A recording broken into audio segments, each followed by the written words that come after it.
வணக்கம் நண்பர்களே, இது தமிழ் நண்பன் சர்க்கிட் சேனல். இப்போ நான் பார்க்க போகிறது மின்சாரத்துறை டிஎன்இபி.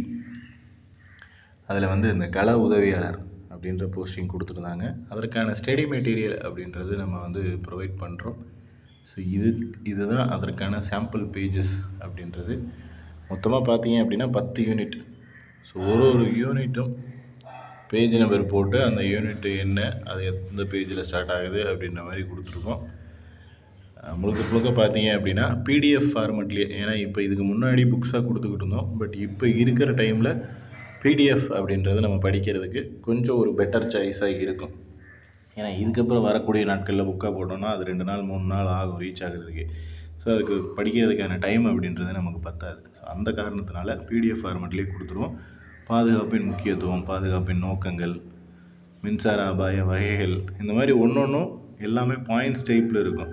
அவசர நிலையோட வகைகள் என்னென்ன, மின் அதிர்வு, தீ அபாயம், ஷார்ட் சர்க்கியூட், உடல் காயங்கள், காய்ச்சல், இந்த மாதிரி இது எல்லாமே அவசர நிலை அப்படிங்கிற மாதிரி. நீங்கள் எதை எடுத்தாலும் எல்லாமே பாயிண்ட்ஸ். சி கிளாஸ் தீயணைக்கும் கருவிகள் என்னென்ன அப்படின்றது, CO2, ட்ரை பவுடர், இந்த மாதிரி.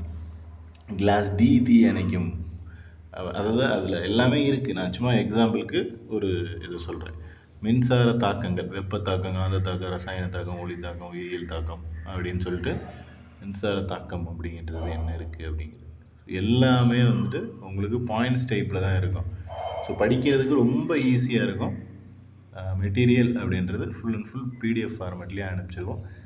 தேவைப்படுற நபர்கள் காண்டாக்ட் நம்பர் கொடுத்துருக்கோம். அதுக்கு கால் பண்ணிவிட்டு அமௌண்ட் பே பண்ணிவிட்டு வாங்கிக்கலாம். பேப்பர் 1 அண்ட் பேப்பர் 2 ரெண்டுக்குமே மெட்டீரியல் அப்படின்றது ப்ரொவைட் பண்ணிடுவோம். தேங்க்யூ.